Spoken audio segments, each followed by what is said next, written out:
The national championship game is here. Well, almost. We are down on Ohio State's sideline at Mercedes-Benz Stadium.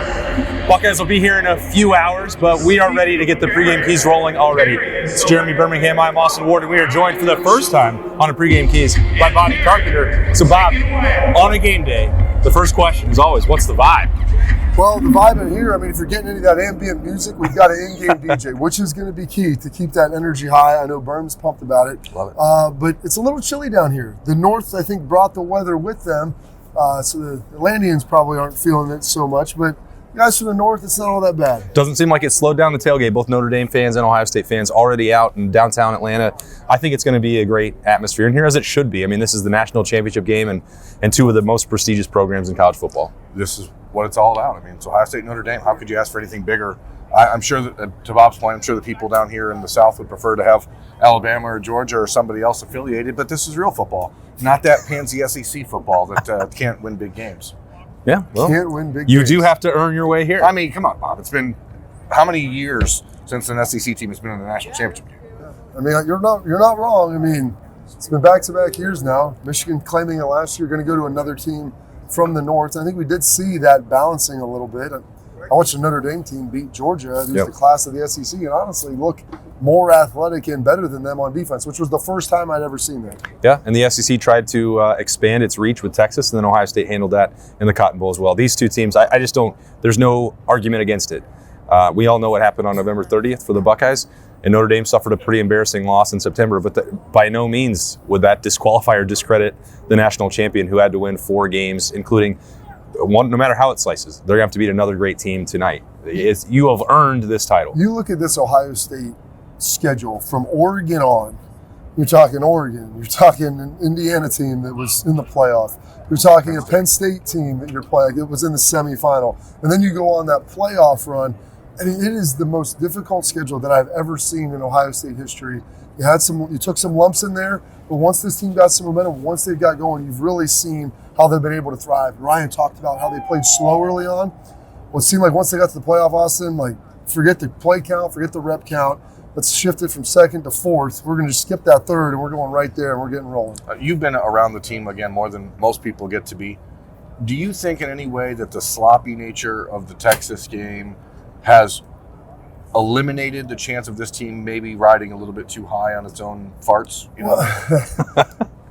I liked playing in a close game. And yeah, it was a 14-point game. So like from a betting perspective, you felt good about that.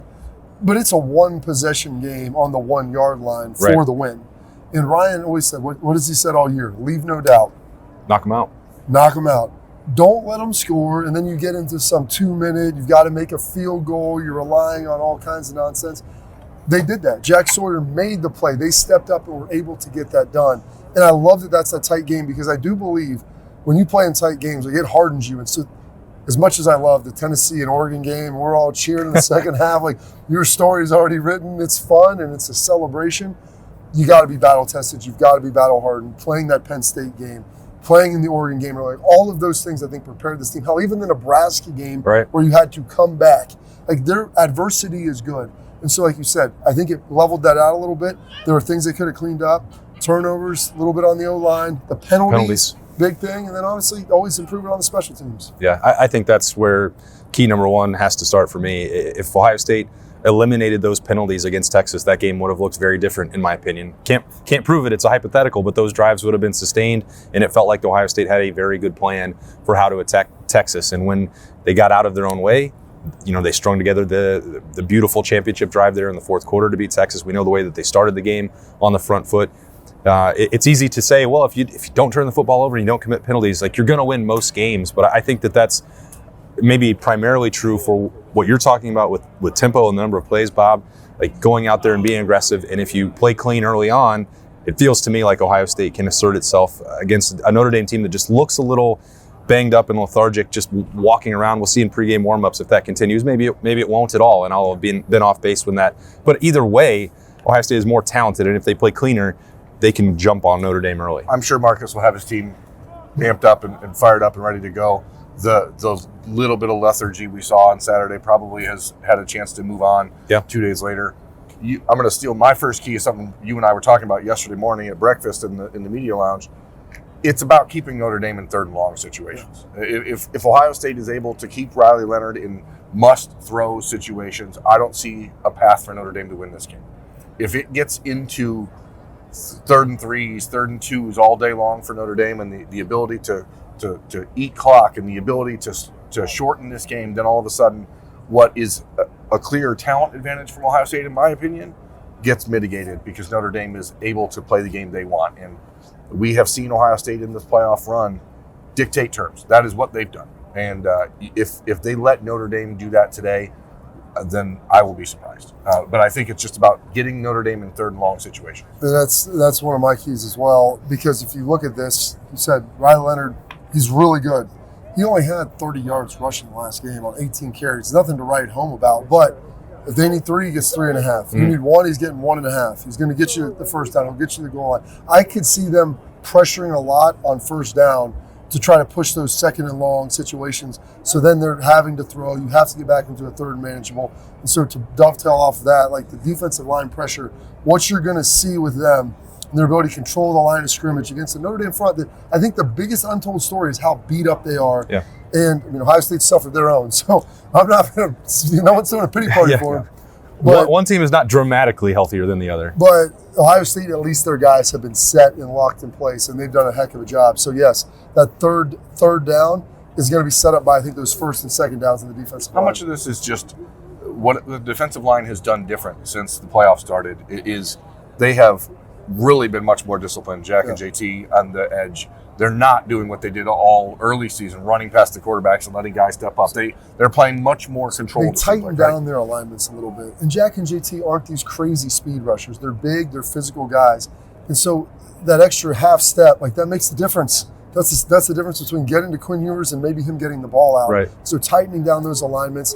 They've blitzed a little bit too and run more stunts, but when you're starting to blitz, that just gives the defense, it gives the offensive line something else to think about. And so by the pressure they brought in the second level, I think has helped as well. Do you expect to see Cody Simon like in a spy mode most of the game? Yeah, because I don't Or think, at least early on in the game? Yeah, because I don't think there's going to be a situation where you don't feel like you can cover those guys on the perimeter, not with just your corners. Like they'll be able to handle that. You're not going to need a lot of help outside of it. I think the main thing you're going to probably see is the alignment they started using a little bit against Oregon, where you see Cody and Sonny kind of an overhang on the edge of the defense, and Caleb Downs sitting there at about 8 to 9 yards. A bonus middle linebacker. Yeah, and like you can do a lot of things in coverage with him, and then you can also get him in the run game because he's a great tackler. Okay, there are, some injuries at least to watch, or at least the guys who got banged up in the Cotton Bowl. So JT Tuimoloau, he had the rolled ankle. He talked on Saturday at Media Day, and we also saw him out here on Saturday for the last full padded practice for the Buckeyes. Didn't have anything on that ankle. Denzel Burke told us during Media Day as well. I think he was good to go. He was going to be ready. So those are the key ones outside of the season-ending injuries. Ohio State is not releasing an availability report for this game, just like they didn't for the Cotton Bowl. The CFP doesn't mandate that. So be it. We'll find out what's going on in pregame warm-ups. The next place then to go, I guess, offensively for Ohio State, Bob, I asked you about it like immediately after the Cotton Bowl. Know how much Notre Dame plays man. Marcus Freeman, Al Golden. We talked about it again on your show on Friday. That's what they do. I wonder how much variety we'll actually see in their coverage looks for Jeremiah Smith and Emeka. I think like 57%, man. It's the highest in college football. And granted, they are the best at it. However, Ohio State is one of the best at attacking man coverage. It. I think Will Howard has the highest QBR against man coverage in college football. And the thing is, with Ohio State, they do a great job running crossers. They get play action involved. I think they'll play a good amount of man. I don't think it'll be exclusive. I think they will mix it up. Because if Will Howard knows what you're in and they see what you're doing, and this line's been pretty good at picking up stunts and blitzes, you can't leave those guys hanging out consistently. You can do it some, and they're really good. But I do think that they will run some 3 deep, some of the stuff you saw against Texas, and try to halo over top, an umbrella over top of J.J. Smith to keep him out of that, because you don't want to get just slashed to death in the first quarter. You've got to mitigate this. And so if it gets a little rough early on, I think they'll jump into some zone. And you saw, Will Howard not only against man coverage is, as you said, probably the best quarterback in the country, but against the blitz, he's completing like 75% of his passes as well. So it is a really risky proposition, I think, for Notre Dame, but it is who they are. And so to me, that's my second key, is be who you are. You've made it to this point. This is a national championship game. This is not a coronation. Ohio State has to play this game and they have to play this game that they've played in the last 3 weeks. They cannot come out here and try to do something wholesale different. Run the ball, throw the ball, move Will Howard around, get the offense in advantageous positions. Notre Dame does a lot of disguises with Al Golden. That's sort of his thing. He likes to move guys around. Ohio State needs to do the same thing. Ohio State needs to pre-snap motion. Let's find ways to get some misdirection going. Be yourself, and then worry about being coordinated. You have to play this game, and that's something that, as my vibe check is going along, like there's so many people who seem to think Ohio State can't lose in this matchup. And while the path may be narrow for Notre Dame, like all it takes is a drive or two for this game to completely flip. Well, and that's where I go into the turnovers. Like, you looked at how Notre Dame beat Georgia. Turnovers, big plays on special teams. And so the turnovers, and that honestly kind of turned the Texas game. You come out there, boom, boom, boom, you're driving. You get the interception coming out of half, and all of a sudden, that changes everything. Notre Dame is plus 17 in the turnover battle. They are one of the best in college football. They got like 150-some points off of turnovers this year. They need short fields to score. Yeah. And so if you're going to give them those short fields, they can go drive at 40 and put it in the end zone. Force them to drive that thing 80 to 90 yards. If they don't turn the football over and you cut down on the penalties, this Ohio State team is pretty tough to beat. Is this notion that everyone's picking Ohio State, is that why you're so on edge? You were riding a bus over and Bob's like, loosen up, bud. Kind of. Like, he was on a team that beat a team that should have never lost, right? Miami turned it over 3 times. Like, there's all these things, like the factors, there's themes that happen. When you are a less talented team, you have certain paths to victory, and you need those things to happen. And I'm a nervous Buckeye fan. I watched the 1998 loss to Michigan State. I watched the 96 loss to Michigan. I saw the 2015 loss to Michigan State, the 2019 loss to Clemson.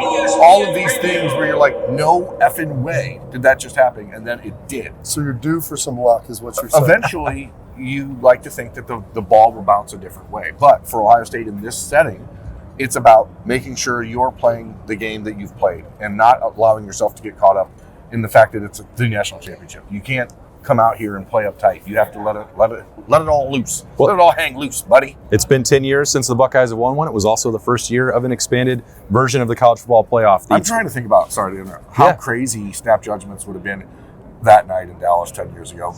Nobody was doing that then. Like, the internet didn't really, like the video space wasn't really being used that way. Yeah. Man, that would have been a wild night.